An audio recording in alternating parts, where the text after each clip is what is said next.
Hey, so have you ever heard people talk about, hey, let's go to the 4 chord or go to the 5 chord? They're basically using the Nashville number system, and that just means assigning a number to each chord that you use. Okay, so if you're playing in the key of G, the 1 chord would be 2. Well, the one chord will be G, and the 2 chord A minor, 3 B minor, and blah blah blah blah blah. And basically, the benefit of that is you start to recognize what the 1 chord sounds like.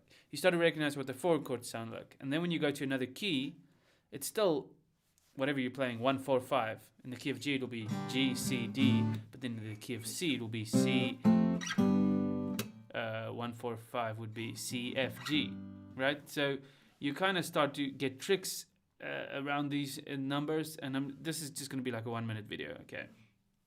But basically, we start talking about the chords as numbers and not as A minor, B minor, blah blah blah. We start talking of them as numbers. And this method has many benefits. It was originated in Nashville, Tennessee, where they do a lot of recording and a lot of session musicians come in, and then they have to change the key on the fly. So they would write the chart as not as G C D. They'd rather write 1 4 5, and then when they change key, the musicians just know what the numbers are in each key, and then they can quickly come up with a different way to play the song. Or let's say the singer comes in and is like, this is too high. Then you're like, okay, let's just take it down 1 or up 3. And it's easy for people to do when it's written in numbers. They don't have to rewrite all the songs. Okay, let's write it C, F, G. Oh, let's write it A, D, E.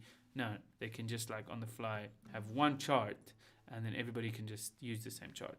Okay, there's a lot that goes into the Nashville number system, but it's not that important. Usually they would write the 1 chord as like with the Roman numerals and the 4 like this, and then they'd write the minor chords like the 2 chord would be lowercase Roman numerals. Okay, and that kind of makes it simpler.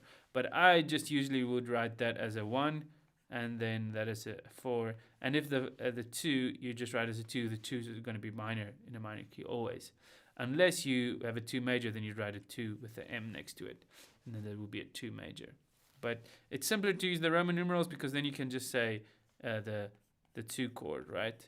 But not everybody understands Roman numerals. I know I learned it in school, but you kind of forget it. Okay, so that's just a quick Nashville number system kind of thing. Just some theory that you need to know for the course. Peace out, commies.